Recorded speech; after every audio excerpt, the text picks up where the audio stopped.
Комікси – дуже сильна зброя пропаганди, дуже сильна зброя в тому, щоб розказувати наративи і закладати наративи в голову людей.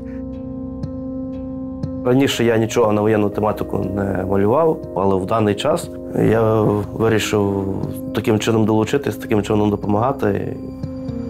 У нас бувають і атаки на сайт з Росії, і з Китаю. В українському коміксу все було чудово і все буде чудово. І він буде розвиватися. Мальопис – чудове слово, яке можна використовувати як альтернативу коміксів. То чому ні? Це прикольно. Я почав розуміти, як працює комікс як мистецтво. Я вирішив написати щось своє. Та дезінформація, яка відбувається в західному світі, це катастрофічно жахлива річ. Це наш перший етап. Ми реагуємо, ми намагаємося максимально документально розповісти, як це було.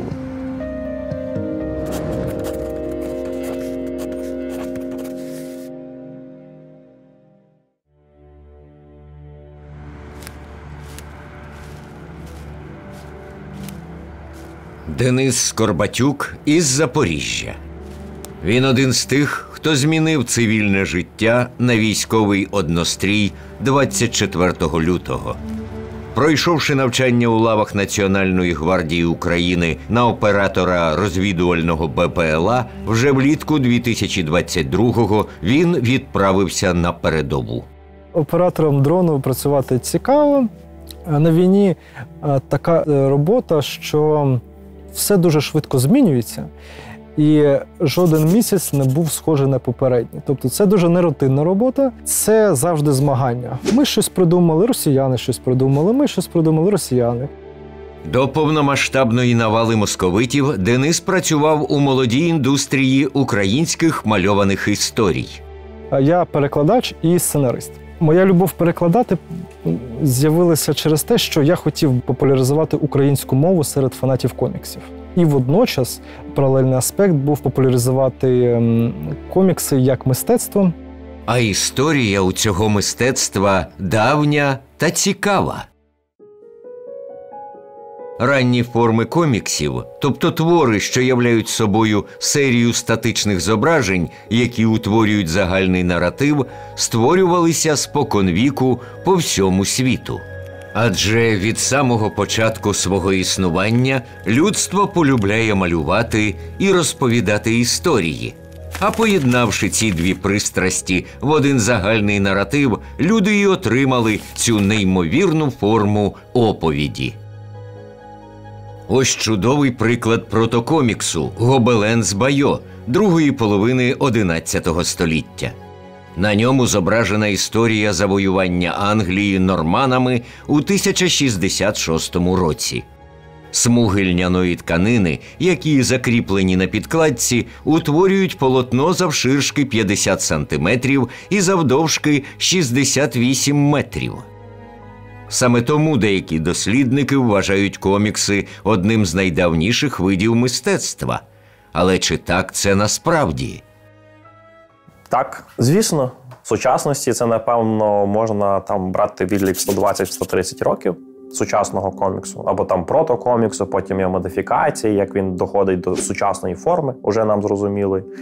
Але це древня штука. Деякі предтечі так цього мистецтва можна простежити до дуже давніх часів. Давні ацтеки ще розповідали історії через малюнки. І це не тотожньо єгипетським ієрогліфам, бо в єгипетських ієрогліфах все ж таки зображення були як алфавіт, хоча, в принципі, теж цікавий момент, що це були саме зображення. Ба більше ми можемо згадати, що як греки малювали на вазах, чи наскельний живопис, який розповідав історію через малюнок. Я завжди проводжу в приклад життєві ікони, в яких розповідається життєє якогось святого безпосередньо на іконі через низку послідовних зображень. Зараз просто дуже популярна річ, що це майже як кіно або тому подібне, але комікси виникли до відкриття кінематографу і до анімації, і це якраз поєднання візуалу і літератури, і це швидше, умовно, комікси це дідусь кіно, ніж навпаки. Я думаю, ми можемо відраховувати від початку 19 століття. Це, звісно ж, Тьопфер, це Рудольф Діркс, це французька зазвичай школа, коли з'являлися систематично окремі історії. Що їх вирізняло від того, що робилося напередодні, це те, що їх тиражували, і це була якась тяглість. Це перехід від карикатур до наративу, коли в періодичному виданні з'являється один і той самий персонаж, який потрапляє в різні історії, і автори дотримуються формату мальопису, коли ми маємо послідовні зображення із бульками. Тобто, щойно ми бачимо ці бульки, можна казати, ось це вже про батьки сучасного мальопису всюди. Це як закон збереження енергії. Нічого ні звідки не береться і нікуди не дівається. Були якісь передумови, були якісь протомальописи, були передісторії, без яких цей вид мистецтва не сформувався би в тому кінцевому продукті, який ми маємо зараз. Тому що це шлях спроб і помилок. Поєднати текст і малюнок на одній панелі так, щоб це була якась цілісна зв'язана історія. Це був шлях творців, які пробували, в яких не завжди вдавалося, але потім вони нарешті знайшли той баланс між текстом і малюнком. Але це тривалий процес, це столітній і тисячолітній процес. І в українській традиції це так само неперервна історія. За оцю 100 з гаком років різними темпами, залежно від того, що відбувалося в політичному середовищі, що відбувалося з репресіями, що відбувалося з заборонами. Емський указ, Валуївський циркуляр – це ж все так само впливало і на книговидання. Нам не треба шукати першого когось і номінально називати, що от був оцей чувак, до нього нічого не було. Бо це неправда. Нам треба розуміти тяглість цієї традиції. Як тільки нам здається, що ми знайшли початок, вилазить якийсь факт, ти знаходиш ще якесь ім'я, яке виявляється пов'язаним ще з якимись іншими іменами і людьми, і часописами, і назвами. І ми розуміємо, що ми можемо повертатись і копати набагато глибше. Протягом ХХ століття, подолавши різноманітні перепони, мистецтво мальованих історій по обидва боки Атлантики здобуло неймовірну популярність. Поступово сформувалися 3 основні і найвпізнаваніші різновиди цього виду мистецтва. Це американські комікси, франко-бельгійські або ж європейські бандесіне та японська манга. З часом чисельне різноманіття їхніх жанрів та сюжетів захопило увагу і дітей, і дорослих. На жаль, нічого подібного і близько не було у совєтській Україні. Тут, наряду з тотальним контролем митців та цензурою їхніх творів, комікси підлягали цілеспрямованій дискримінації, сенсовому спрощенню та фактичній забороні. Існували вони лише у вигляді карикатур та коротких стріпів у періодичних виданнях. Створювалось вигляд того, що це мистецтво для дітей або для нерозвинутих, щось недолугих. І навіть зараз у нас є відголоски цього вчення. Чому у нас вважається, що це для дітей? Тому що Совок, він, в принципі, намагався це проконтролювати до такого стану, щоб воно лишилося чимось таким недорозвинутим. Цей наратив – це як наратив про весь захід в Совку, що все, що буржуазне, все, що за кордону, все погане, ми будемо кретинами, і взагалі ви їх бачили. О Боже, ми не можемо бути такими, як вони. Хоча це не заважало виходити політичній сатирі, не заважало існувати перцю свого часу. Ясно, що з тим градусом, з яким йому дозволяли, не заважало існувати коміксам Олександра Довженка і низці інших речей. Просто усі дуже боялися слова «комікс», бо Совок це затаврував. Історія легендарного сатиричного журналу «Перець» заслуговує на окремий фільм. Адже після виходу першого його випуску у 1922 році члени його чисельних редакцій, пройшовши всі можливі трагедії та кризи наступної сотні років, випускають журнал і донині. В «Перцю» в редакції «Блакитного» в столі лежала папка, яка називалася «Най полежить». Це те, коли автори піддавалися до самоцензури, розуміючи, що вони щось створили, але воно точно не пройде. І вони самі ховали це в папку, бо розуміли, що його навіть нести нікуди на погодження не потрібно. Вони якось через дитячі історії все одно їм вдавалося розказувати насправді про доросле. Це як де краще купувати ковбасу в магазині, бо там кісток побільше. І оці всі штуки, які проскакували, і вони все одно якось потрошку доносились. Мені пощастило дуже нам з колегою поспілкуватися з Анатолієм Василенко. Він дав нам інтерв'ю, він розповів про те, як він малював журнал «Перець», про те, як проходив їхній процес, як їм щось дозволяли робити, не дозволяли робити. Але, знову ж таки, це були оці карикатури. Там було дуже обмежено, творчо це все діло, тому що ми говоримо про совєтську Україну, так вже ж. Звичайно, вони, ці твори, застарілі. Страшенно застарілі для сучасного читача. Їх не будуть читати, вони мають тільки власне музейну колекціонерську цінність. Ми робили на Коміконі в його виставку навіть, я з ним особисто знайомий. Ми до нього в майстерню приїжджали, спілкувалися. Це дуже видатна людина, дуже класна. Він малював там до самої, до останнього дня, можна сказати. Ходив в майстерню, малював. У нього була змога, його хотіли нагородити, виїхати в 70-х. Але йому прямо прийшли і сказали, якщо ти вийдеш, ми грохнемо твою сім'ю. І він нікуди не поїхав. Тому от яке було ставлення до коміксів. Комікси дуже сильна зброя пропаганди, дуже сильна зброя в тому, щоб розказувати наративи і закладати наративи в голову людей. І та ж сама Рашка, Совок, який намагався дискредитувати це мистецтво, розказувати, що воно низькосортне, дуже часто і густо цим послуговувалося, що в Другу світову, що до Другої світової, що увесь радянський час. Після розпаду Совєтського Союзу та здобуттям Україною незалежності у авторів та художників з'явилася небачена досі творча свобода. І тоді дуже багато українських коміксів вийшло. Ми навіть досі не уявляємо, яка кількість вийшла у різних газетах, журналах. В першу чергу це про свободу слова. Якщо до того це завжди були якісь, якщо не компроміси з совістю з боку митців, то обмеження, цілком юридичні формальні ув'язнення і так далі, то основна річ, яку ми отримуємо, це можливість говорити про все, про що ми вважаємо за потрібне, вільно висловлювати свою думку. Тому в нас з'являється так багато патріотичних мальованих історій, тому в нас так багато тих самих козаків.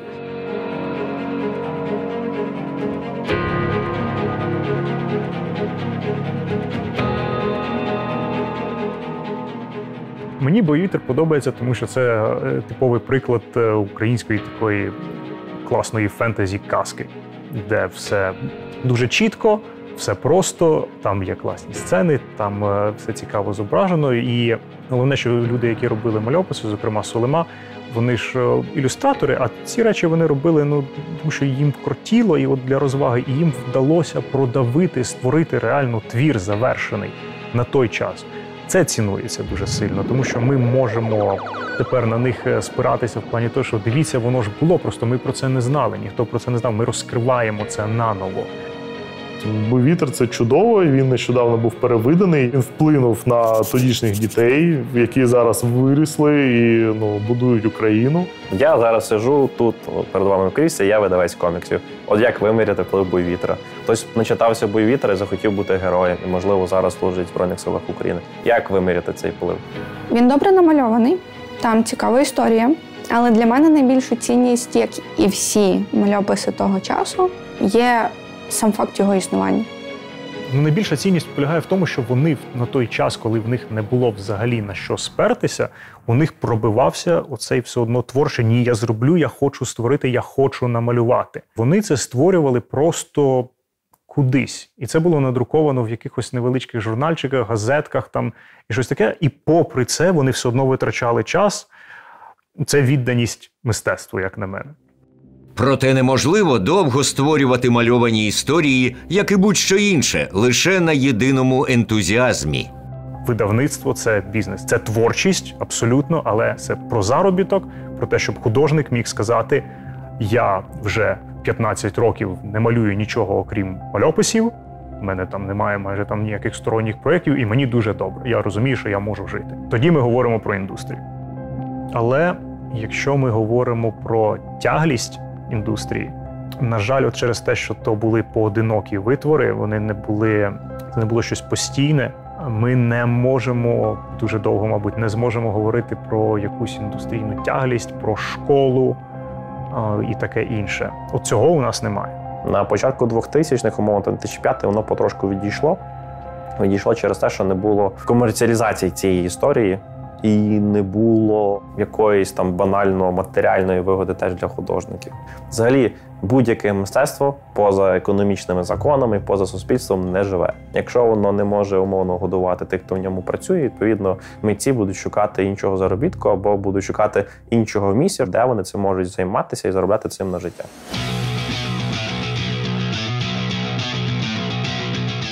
У 2008 році на екрани вийшов супергеройський блокбастер «Залізна людина». Ставши неймовірно успішним, цей фільм поклав початок кіно-всесвіту Марвел і спричинив нову хвилю зацікавленості коміксами по всьому світу та, зокрема, в Україні. Так чи інакше люди дивилися фільми, хотіли дізнаватися більше про цих персонажів і приходили до медіуму коміксів. І через це, в принципі, в Україні дуже велика кількість нової генерації відкрила для себе комікси. І якщо ми говоримо про Marvel і DC, це все-таки дуже комерційна історія. Це екранізації, це мультиплікація, це купа мерчу на кожному кроці. І очевидно, що потрібно мати перше джерело. Воно цікаво, ти хочеш бачити повну картину, ти хочеш розуміти, звідки воно взялося. Перекладених американських або європейських коміксів, офіційних видань україномовних на ринку не було. Російські видання, вони давили наші видання на ринку. Бо якщо люди хотіли читати комікси, вони бачили, як багато російськомовних коміксів, і немає українських, їм доводилося читати російську. Ситуація почала змінюватись лише з 2014 року, після Революції Гідності та початку російсько-української війни. Після Євромайдану та початку війни для широкого загалу українські сенси почали набувати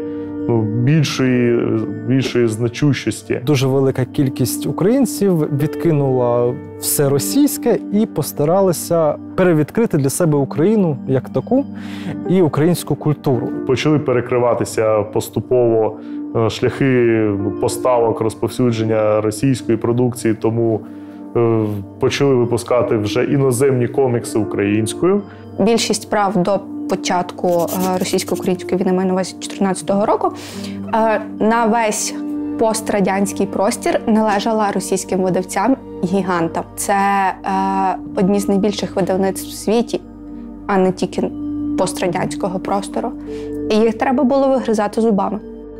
Попит на офіційні переклади іноземних коміксів Солов'їною вплинув на появу нової плеяди українських авторів та видавництв. Разом із тим, війна посприяла появі творів, які засвідчували події з лінії фронту безпосередньо та з окупованих територій. От що мене дуже вразило, про що дуже мало хто говорить в комікс-історіях про початок вторгнення Росії в 14-му, це комікс «Діра». Аж до мурашок. Просто капець. Це твір відомого донецького художника Сергія Захарова. У ньому митець розповідає про окупацію росіянами свого рідного міста навесні 2014-го, про свій художній спротив, тортури та виживання на підвалі. Це феноменальний твір, і він дуже недооцінений і дуже забутий. Але це була одна з перших мальованих реакцій на російське вторгнення.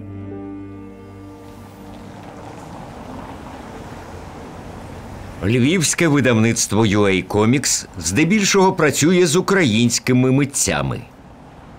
Разом із молодими авторами й художниками вони створюють нові цікаві наративи, а також перевидають вже класичні твори. Ми розказуємо і видаємо історії, які вражають насамперед нас, а потім наших читачів. Того, що ми хочемо видавати оригінальні речі, ми не хочемо видавати те, що буде повторюватись. Ми не хочемо мовний Marvel чи DC. Вони одні з сильніших видавців в цьому напрямку. Вони видають українських художників. І за це я їх поважаю дуже. Одним із цих молодих авторів і є Денис Скорбатюк. Через те, що я багато перекладав комікси, я почав розуміти, як працює сам цей медіум, як працює комікс як мистецтво. Я вирішив написати щось своє. Він написав сценарії до 2 томів фентезійної історії про пригоди вікінгів «Сага про сонценосців» та детективного фентезі про розслідування королівської розвідки «Захисник корони» за мотивами настільної гри. Що цікаво, насправді я тільки нещодавно це зрозумів, наскільки я підсвідомо зробив відсилку одну цікаву. Я дуже люблю різних птахів, тому в мене організація королівської розвідки називається «Сови». Коли я почав служити, в якийсь момент просто згадував всю свою роботу, і до мене допетрило, що я зробив, власне, сов, і це відсилка до ГУР, яку я абсолютно випадково в мене вийшла. Зухвалий твір київської команди The Will Production «Воля», який у жанрі стимпанку розповідає про альтернативну історію України, поновив цікавість читачів до подій сторічної давнини. Завдяки використанню історичних постатей ми змогли зацікавити аудиторію, в першу чергу дорослу, до вивчення цього періоду, подій визвольних змагань. І ми бачимо багато паралелей, і ми розуміємо, наскільки важливо не допускати тих помилок, що були допущені 100 років тому зараз. Новина про його реліз дійшла навіть за поребрик. І тоді там добряче підгоріло. Вот эти оскаленные морды. Эти морды, это наши морды, друзья мои. Да, это вот называется Это для взрослых, ты хочешь сказать? Це було чудово. Такої реклами нам ніхто, в принципі, фізично навіть не в змозі був зробити. А кіберпанковий кіберкрай із Павлом Зібровим у стилі голівудських бойовиків 80-х неабияк вразив читачів. Бойовики 80-х – це, перш за все, зірка. Там Шварценеггер, Сталлоне. Нам потрібна була власна зірка, яка буде максимально впізнаваною. Якось зайшли до мене в гості в театр пісні двоє хлопців з книжками в руках. Це були комікси. Вони кажуть: Павло Миколаївич, ми хочемо зробити з вами комікс. Справжній. Дайте згоду на свій образ. Я говорю, з задоволенням. Щодо Павла Миколаївича, це був перший і єдиний варіант, який ми розглядали. Це людина, яку можна асоціювати з минулим, але він популярний серед всіх верств населення, і він популярний зараз.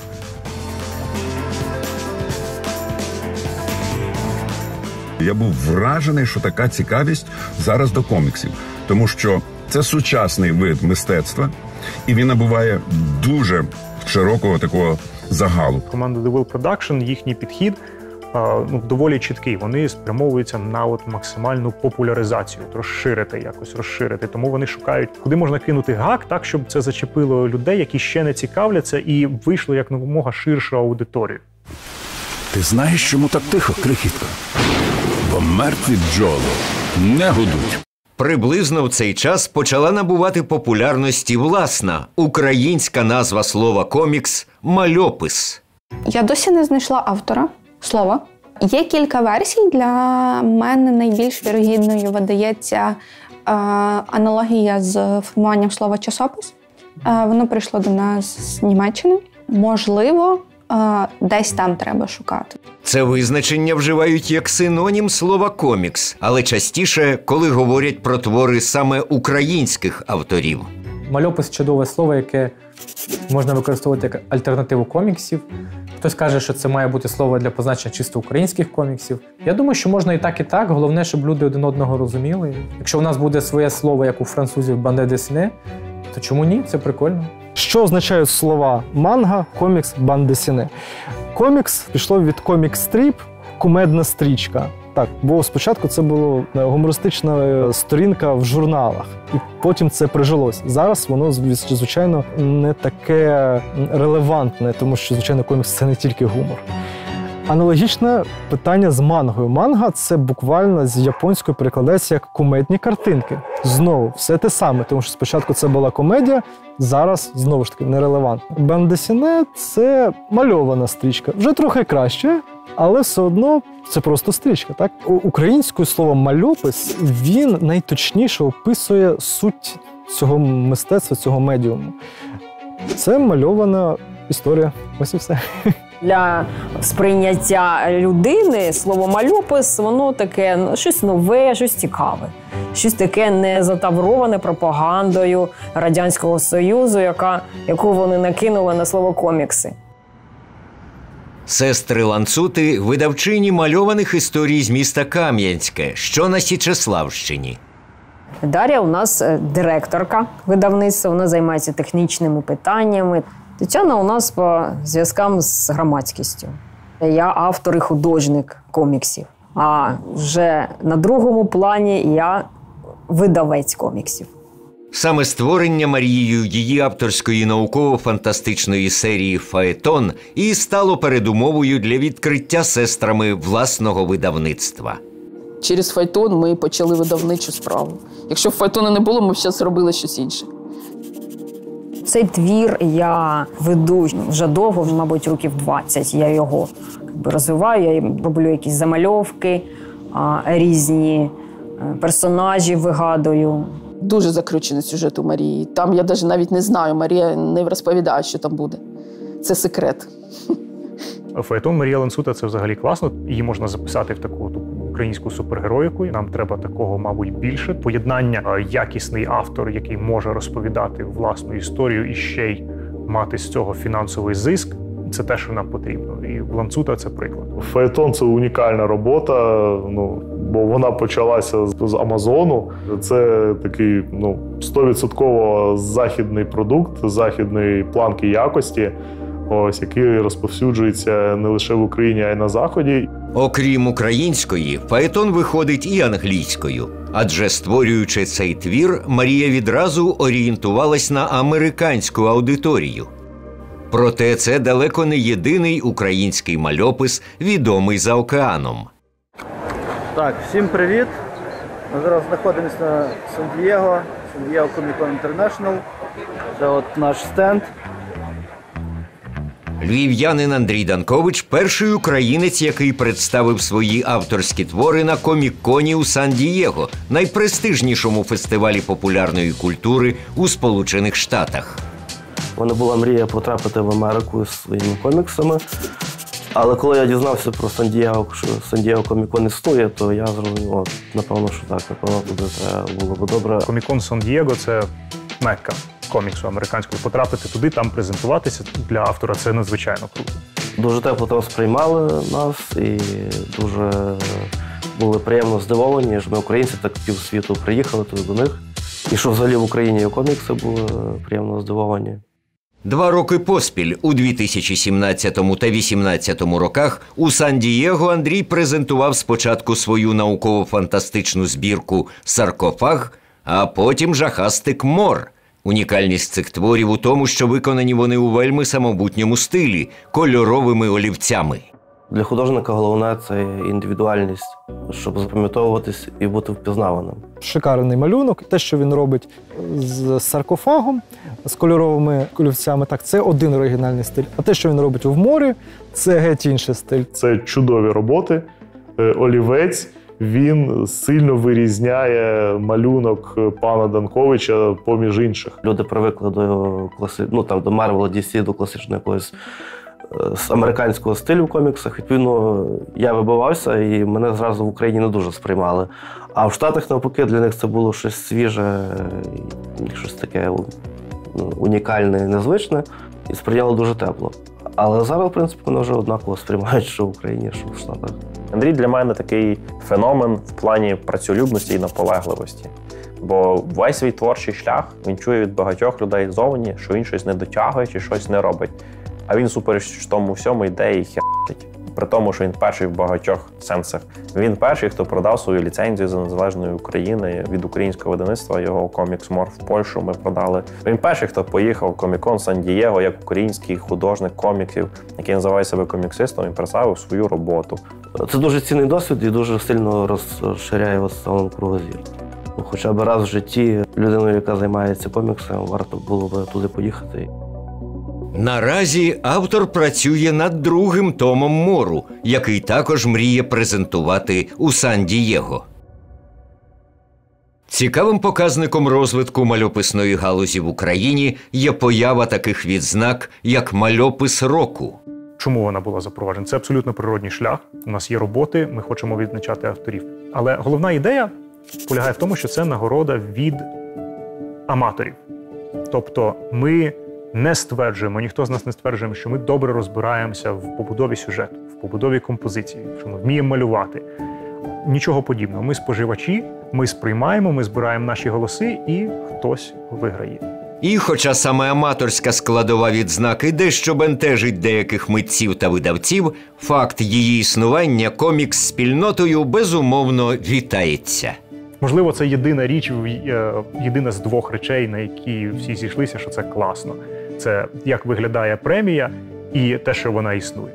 Це, власне, нагорода. Ми пояснимо трошки пізніше, чому вона виглядає саме так, я думаю, або пояснимо зараз, як ви хочете. Сама лапка кота, чорна лапинка, це, власне, це вона. Чому вона чорна і чому це лапка кота? Це персонаж Василенка, про якого він робив свої мальописи. Саме таким чином організатори відзнаки вирішили зберегти тяглість історії українських мальописів та віддати пошану видатному майстру. Найкращий мальопис цього року у категорії «Велика форма» «Тато. Кузня зброї» Сашко Коміхов. «Тато» став тим твором, який, власне, є вже рефлексією на сучасні реалії. Він іде трошки позаду, але, як на мене, це навіть добре, тому що було більше часу у автора обдумати, що він хоче як представити. Тобто, він же про Революцію Гідності, але у нас вже війна. І нова фаза цієї війни почалась 24 лютого 22-го року.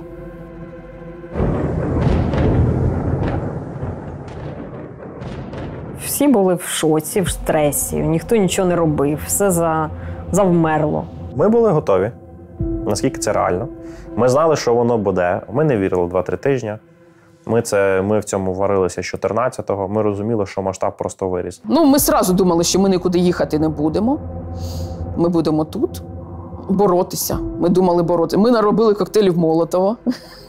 Готувалися до зустрічі такий.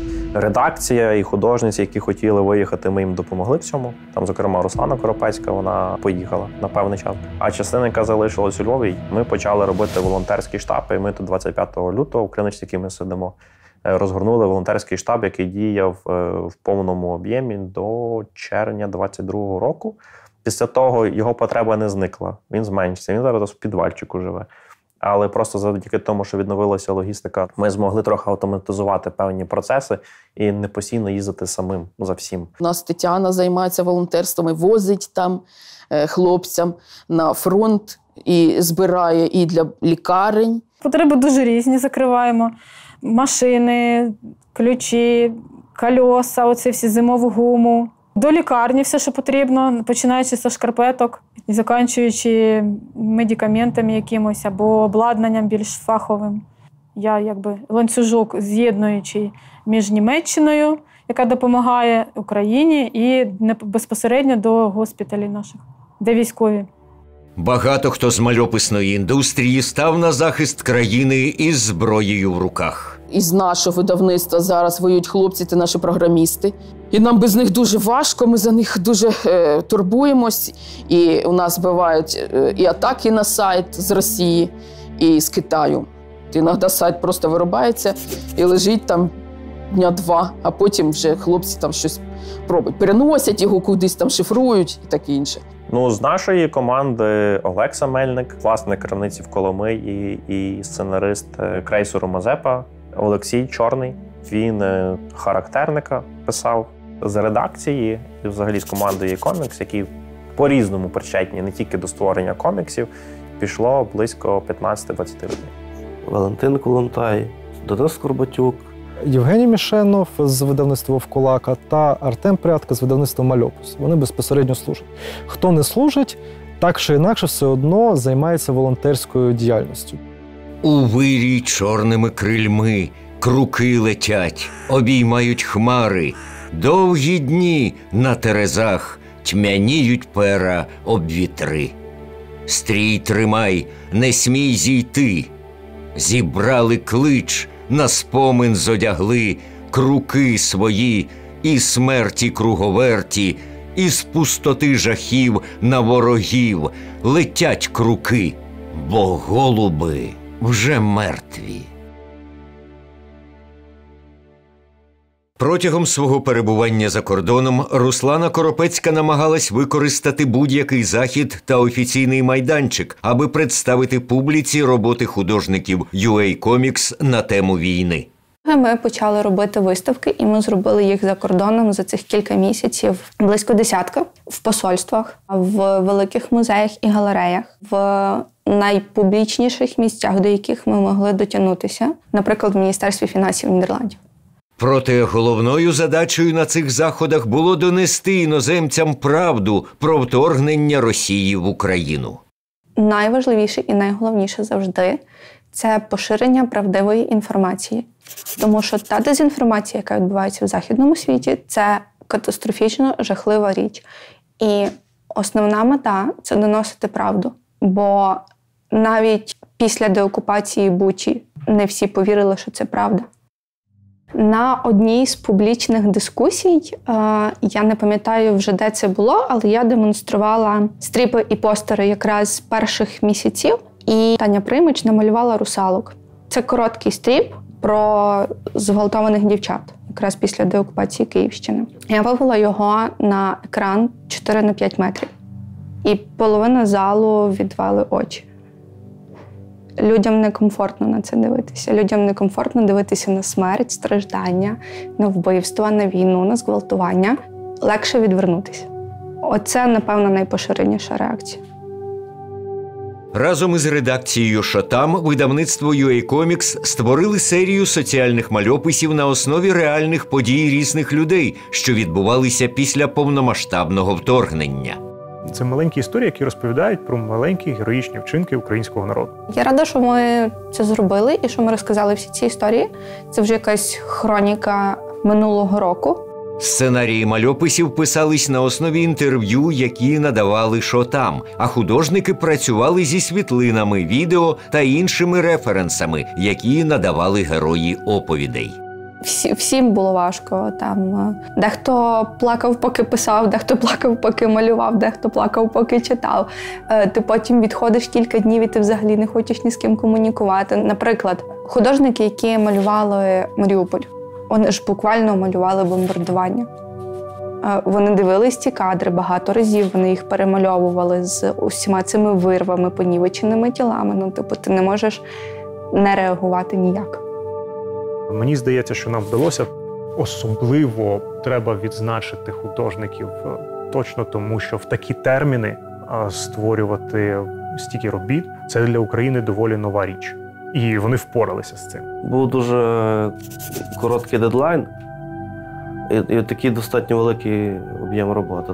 І мені, відповідно, треба було винаходити якийсь новий стиль, щоб він виглядав і естетично, і щоб багато часу не займало малювати.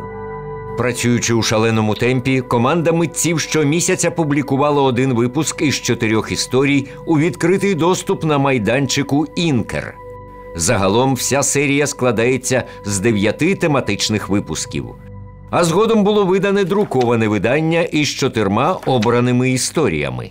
Наші спогади здатні затиратися і деформуватися. А коли це люди розказували буквально одразу, воно геть свіже. І дуже важливо зафіксувати ті моменти. Це наш перший етап. Ми реагуємо, ми намагаємося максимально документально розповісти, як це було. В цей же час ще одна творча команда готувала свою збірку мальописів про події в Україні, але в більш художньому стилі. Комікс-збірка «Перемога», або, як в Україні її видали, «Шлях до перемоги». Це збірка з 10 незалежних, не пов'язаних одне з одним історій. Всі вони були створені взимку та навесні 22-го року різними художниками. Мальописи з цієї збірки розповідають про героїчні події перших днів повномасштабної війни, які вже встигли стати легендами. Вона описує саме події першого етапу війни, весни, зими. Оборона Києва, Змієві вали, привид Києва, острів Зміїни. Тобто перші ці героїчні події, які вразили світ і потім ще мають закарбуватися в пам'яті світового читача. А читацька аудиторія у «Перемоги» від початку була доволі широкою. Збірка побачила вперше версію свою англійською влітку, потім була польська та литовська версії. І вже взимку 23-го року вона вийшла величезним тиражем в Україні. Окрім нас, вони орієнтовані також на захід, до наших партнерів, тому що якщо ми хочемо натякнути на якусь подію, це має бути щось творче, що промовляє до людей емоційно, окрім того, як промовляти документально. Дуже багато людей звернули увагу на те, що мистецтвом можна донатити і конвертувати гроші в якусь благодійність чи підтримку ЗСУ. Здавалось би, намалювати арт, зробити футболку, але це потім трансформується в те, що зараз необхідно. Це Дарця Зіронька. Вона почала малювати новий пантеон українських богів. Першими роботами була «Україна і наш Бог ЗСУ». І потроху вона почала вибудовувати пантеон, інколи навіть в певних особистостях на позначення якихось там типу окремих або родів військ, типу там от тероборона, або ППО, волонтери, або там окремі навіть підрозділи. Ну і воно переросло все в здоровенну ілюстративну таку штуку. А ми перетворили це в збір на волонтерку, мається на увазі. Ми розмістили там зображення на футболках, стікерах і інших штуках. І всі виручені кошти використовуємо на Збройні Сили України. От. Ну, крім Дарці, в нас ще є пару робіт Андрія Данковича. Ось ця його відома. Раніше я нічого на воєнну тематику не малював, але в даний час я вирішив таким чином долучитись, таким чином допомагати. То створюється мілітарна естетика, створюється, знову ж таки, пропаганда в хорошому сенсі української армії, ну і загалом України як держави. І це має неабияку цінність. Тому що, якщо не ми будемо це робити, будуть робити вороги. У березні 2023-го, виконуючи бойове завдання, Денис із побратимами потрапили під ворожий артилерійський обстріл. На передовій ти все одно чуєш спочатку вихід, а потім прильот. І мене це заспокоювало, я думав, що свій снаряд я почую. Це було не так. Коли летить в тебе, ти нічого не чуєш. Снаряд влучив під автівку, у якій їхала група Дениса. Кожен з групи отримав поранення різної тяжкості. Сам же він вижив лише завдяки якісно наданій домедичній допомозі. Мені хлопці ж перев'язали ногу, я дивлюся, що закривавлена рука, знімаю отак от рукавицю і бачу так свою кістку. Я в шоці, думаю, офігеть. Отак от притримую свою руку, вона наполовину була відрубана. Я в цей момент навіть вже забув, що в мене одне око не бачить. Перев'язали мені руку. Якби не турнікети, я би помер би там на місці, просто би стік кров'ю. Попри те, що ворог продовжував обстріл, всю групу вдалося успішно евакуювати. І медики вкололи обезбол, довезли до Запоріжжя, і там я потрапив до, мабуть, найкращих лікарів, до яких міг потрапити. В принципі, мені зробили вже 9 операцій. Перші 4 мені зробили в перший день. Все витягли, все, що треба, зібрали, все, що треба, зашили. Він отримав поранення обох ніг. Лікарям вдалося врятувати йому ліву кисть, зібравши її, мов пазл. А через потрапляння уламків у голову чоловік ледь не втратив ліве око. Наразі Денис проходить реабілітацію та очікує на ще додаткові операції на руці та оці. Прогнози лікарів позитивні, але для повного відновлення потрібен час. В інтернеті всі мої друзі відкрили мені великий збір. І я дуже вдячний, в принципі, і комікс-спільноті, і, в принципі, всім своїм друзям і товаришам. Всі вони мене дуже-дуже підтримали. Лицарі вмирають першими. Сльози лиють діви. Діти народжуються гідними та вільними. Лицарі йдуть останніми. Звичаї доблесті бути незламними. Лицарі завжди із броні честі сотворені та бронею людською огорнуті. Лицарі завжди йдуть пішими, чин творячи вільними. Будучи знаними, сотнями славними, лицарі йдуть за прадавніми. Лишаючи нинішнє завтрашнім, А потому коло спіралями лицарі йдуть. 333 – це команда залпового вогню по ворогу. Тому що це дуже чітко чути в рацію, і ти це не прогавиш. Назва збірки саме така, бо вона про сьогодення, про мої спостереження, про мої переживання, емоції. І от вона якраз про це, про такі наші прильоти. Батько Богдана, Юрій Кордоба, був професійним військовим. Будучи капітаном запасу, він прослужив 2 роки у зоні проведення АТО. А з початком повномасштабної навали, не дивлячись на пережиті 2 інфаркти, чоловік також не залишився осторонь. Його приділили в 24-ту бригаду. Йому пропонували іншу посаду одразу з підвищенням звання і умовно залишитися, а тато вибрав іти і воювати. Він вважав, що він як офіцер має бути завжди присутній, якщо його підрозділи ведуть бій. Останній бій він прийняв на Донеччині пліч-опліч зі своїми побратимами. Їх було 7, проти них була купа ворогів. Вони трималися 3 дні. На 3-й день, це було 16 квітня 22-го, тато зв'язався по рації і викликав вогонь на себе. Єдине, що військові можуть робити в таких ситуаціях, це перепитати тричі. Вони перепитали. Рішення командира взводу Юрія Кордоби було непохитним. Він повідомив, що більшість його бійців важко поранені, і іншого виходу він не бачить. Вони викликали вогонь на себе, який потім довідався. По них воно прилетіло, але доволі мало, але вони забрали з собою дуже багато русні. Тато ніколи не відступав від своїх принципів. Чесно кажучи, я собі не уявляв, що він піде не на своїх умовах, бо він умовно міг здатися в полон. Але він завжди все робив так, як хотів він. Ну і це дуже якесь логічне завершення його життєвого шляху для мене. Коли втрачаєш близьких, спершу важко.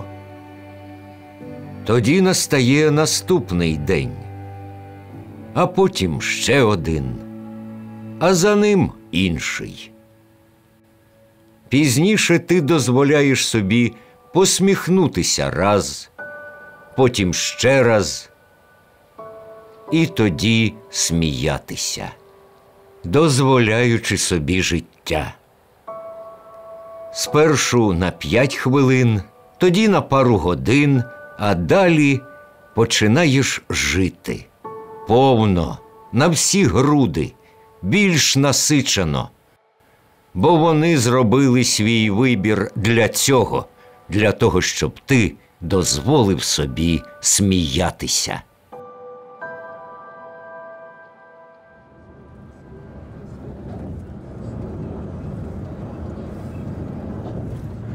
Кам'янське, рідне місто сестер Ланцут, розташоване на відстані приблизно 100 кілометрів по прямій від тимчасово окупованого росіянами Енергодару та Запорізької АЕС. Якщо там щось трапиться, то ми будемо в зоні ураження дуже активній.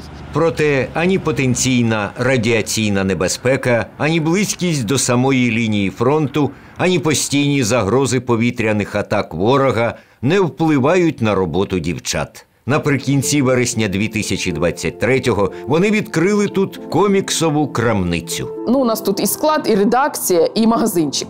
Для мешканців міста це була неабияка подія.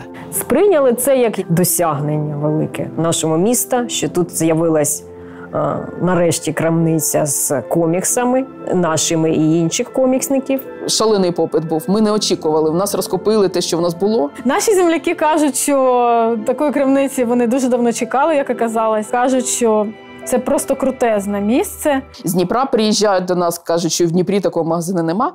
Для сестер відкриття крамниці у рідному місті – це своєрідний протест війні. Ми відкрили крамницю на зло війні. І у нас всі, хто приходять, говорять, як ви наважились це зробити? Ми говоримо, а чому б ні? Якщо ми тут, то ми маємо робити речі, які ми планували. І ніхто нас не зупинить. Ніхто. І дякуючи підтримки нашим Збройним силам, тільки завдяки їм ми можемо робити здесь відкриття крамниць. І до нас приходять люди, і вони дуже радіють, що саме тут, в нашому місті, таке сталося, не дивлячись ні на що. Феномен сестер Ланцут, він ввійде просто в історію Ось це неймовірні дівчата, які не так далеко від фронту нещодавно відкрили власний магазин коміксів. Тож шана їм і повага – це прям культурологічний прорив. У травні 2023-го стало відомо, що у Сполучених Штатах англомовна версія збірки «Перемога» отримала срібну відзнаку від Незалежної асоціації видавців імені Бенджаміна Франкліна у номінації «Графічні новели». Це було дуже приємно, коли твою працю визнають на світовій арені, на офіційних майданчиках. Це визнання української творчості, яке буде корисно для історії. Взагалі, в принципі, будь-які міжнародні фестивалі і міжнародна увага до українського мальопису – це дуже важливо. Не обов'язково це щось таке прям надзвичайно важливе для творчості, скажімо так, але це важливо для донесення певних меседжів, донесення нашої ситуації на всіх рівнях, знову ж таки. Зараз епоха інформації і рішення, наприклад, якихось західних політиків можуть ґрунтуватися суто на якихось інформаційних приводах, на культурних якихось продуктах і так далі. На Комік-коні у Сан-Дієго 2023 була представлена коміксова антологія «Комікс для України. Насіння соняшника». Це антологія історій з найвідомішими персонажами нинішньої Америки, які зараз б'ють на нашому боці. Тобто, це мега круто. Скотт Дунбір, головний редактор проєкту, ініціював його ще навесні 2022-го, практично відразу, як дізнався про початок російської навали в Україну. Для американської аудиторії це досить швидка реакція якоїсь дії. Він зібрав найвидатніших митців американської комікс-індустрії, аби ті створили цю збірку. До команди долучились такі метри, як Алекс Росс, Курт Б'юсік, Білл Сінкевич, Стен Саккай та інші. Це не якісь невідомі художники. Це дуже важливо, у цих людей є своя аудиторія, свій вплив. Це благодійний проєкт. Ніхто з команди не брав гонорарів за свою працю. Вони ж запустили цей збір на краундфандингу і передали всі гроші українським біженцям. Те саме буде відбуватися з українським виданням. Наразі видавництво UA Comics працює над українською версією цієї комікс-збірки. Абсолютно всі кошти з цієї антології підуть благодійному фонду «На варті.ua». Так само команда працює без грошової винагороди, тому що ми не для цього це робимо. І вони дуже тішаться і радіють з того, що історію, яку вони зробили, можна буде прочитати мовою країни, для якої вони це робили. Це реально той формат взаємодії і роботи, про який варто говорити власне з якоюсь гордістю. Не стільки за себе, а й за всю індустрію і за міжнародних колег. Я впевнений, що, мабуть, це не єдина збірка, яка буде. Чим довше буде тягнутися війна, тим більше ми захочемо розповідати ці речі. Потім, мабуть, ми можемо перемкнутися на якісь речі про бої, вже не просто про людей, а коли солдати вернуться з фронту, будуть історії, які людство захоче почути, справжні. І після того, коли ми вже почнемо загоювати травми, це буде дуже не скоро, але це буде обов'язково, ми почнемо створювати роботи як великі драматичні, які будуть впливати вже на закріплення і на створення міту про українського солдата і про війну. І потім настане етап, який, сподіваюся, можливо, ще і я побачу, ми з вами побачимо, коли ми будемо розповідати ці історії з гумором. Тобто, як безславні виродки Тарантіно, наприклад. Підступний ворог не зміг зламати дух українців, не зміг знищити нашу культуру загалом та зупинити розвиток мальописної індустрії зокрема. Навпроти, наші мальовані твори набули нових сенсів, які ще більш стверджують нашу ідентичність, надихають на життя та розвиток. А це означає, що історія цього виду мистецтва в Україні триває. В українському коміксу все було чудово і все буде чудово. І він буде розвиватися, тому що ємність українського ринку, я вже мовчу про світовий ринок, вона величезна. Просто треба знаходити свою цільову аудиторію, свою нішу і створювати культурний продукт для твоєї аудиторії. Культура – це як м'яка сила, що через культуру ми можемо впливати на світ і показувати, що ось ми є. Ми є українці, ми є Україна, і в нас є, ось дивіться, свої історії. Нам є про що говорити, нам є що розказати. І насправді в розвитку світової історії ми це постійно робимо успішно, але чомусь для інших культур. То чого ми це не можемо робити для себе? Мальописи є одним з таких інструментів знайомства світу з Україною. Якщо ти хочеш щось дізнатися про Україну, відкрити її для себе, пізнати її якимось чином, це можуть бути просто українські мальописи, за посередництва яких ти відкриєш для себе країну з отакої точки зору. Якщо ми не розповідатимемо ці історії і не транслюватимемо їх іноземцям, вони просто постворюють їх самостійно. І ми програємо, вони не створять їх правильно. Тому це можемо зробити лише ми. Про нас маємо розповісти ми.